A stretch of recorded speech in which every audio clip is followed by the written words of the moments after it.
Xiao Yan stood firm against the relentless attack of the Ice Lord. He was contemplating the use of his ultimate move, his trump card, the Fire Lotus, to turn the tide of the battle. However, just as he was about to act, a familiar, calming voice suddenly resonated through the chaos. If he gets hurt, the Ice Valley is finished. Xiao Yan turned to see a girl dressed in serene green attire emerging gracefully from the shifting spatial rift. Her presence drew the attention of everyone present, eyes wide with shock and curiosity. Xiao Yan's heart soared as he recognized Xun'er, the one he had missed so dearly.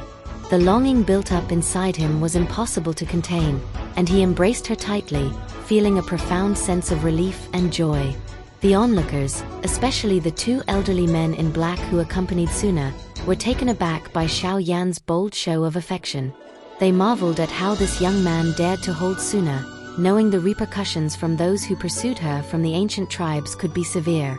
Even the heavenly fire venerable and the little medical immortal were stunned. The former simply surprised by how connected Xiao Yan was to such powerful individuals, while the latter felt a slight twinge of envy at the display. Xun'er locked eyes with the Ice Lord, calmly announcing with unwavering confidence, "Brother Xiao Yan, leave the rest to me." Understanding her intentions, Xiao Yan stepped back, implicitly trusting her capabilities. Xun'er's face lit up with a radiant smile upon seeing his acquiescence. The Ice Lord, facing Xun'er's steadfast gaze, could discern the formidable background she hailed from, guessing she was not alone in her strength but supported by the powerful elders in black who were on par with him. Despite warnings from Qinghai about the repercussions of letting Xiao Yan go, Xun'er coolly instructed those present, assuring them, "None of you will leave with any leverage over us. Vacate the city in under a minute, and perhaps I'll spare you." Her words weighed heavily on the Ice Lord and Qinghai, knowing her lineage likely meant consequences they weren't ready to face. Nonetheless, Qinghai, bolstered by the Soul Palace's shadowy support, attempted to dismiss Xun'er's confidence. Yet she remained unfazed, signaling the elderly in black near her. The white-haired elder charged fiercely at the Ice Lord, determined to reveal the pretentious facade of strength from Glacier Valley. Taking the cue, the other elders stood against Qinghai and Tian Shuangzi, equally unfazed by their intimidating presence. In a desperate move, Qinghai shouted to his allies to bring Xiao Yan down, yet hesitations were apparent. Facing overwhelming odds, Qinghai and his ilk felt the creeping intimidation brought by Xun'er's strange golden flame, a sight so awe-inspiring it struck fear even before its fury was fully unleashed. The flame, liquid-like, flowed gracefully through Xun'er's fingers, causing ripples of black to echo through space. Even Xiao Yan was taken aback, sensing a foreboding intensity he hadn't experienced before, not even from the legendary glass lotus flame within him.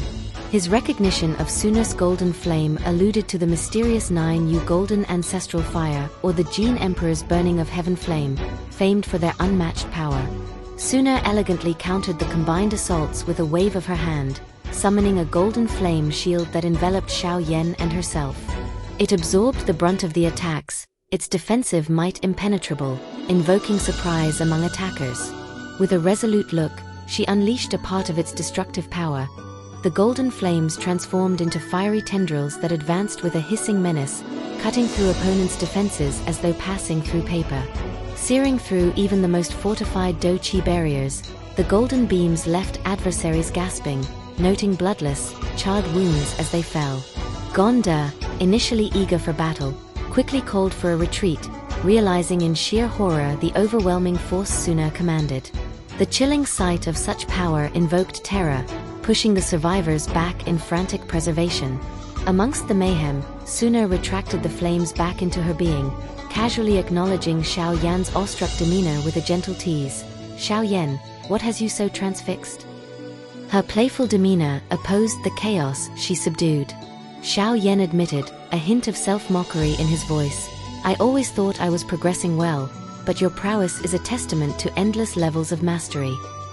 Through the shared banter, Xun'er laughed warmly, offering reassurance that though her strength was backed by ancestral might, Xiao Yan's achievements, born of grit and resourcefulness, surpassed mere heritage.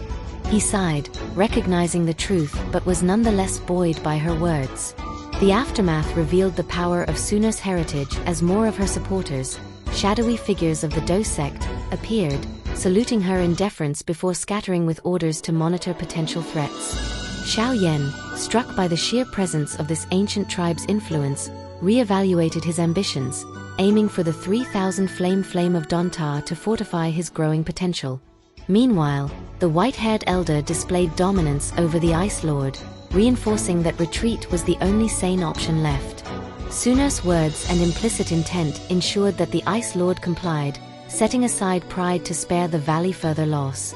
In this colossal display of power dynamics, Xiao Yan was acutely aware of the strength required to stand alongside Xun'er and evaded an impending capture by Ling Quan of the Black Abyss army.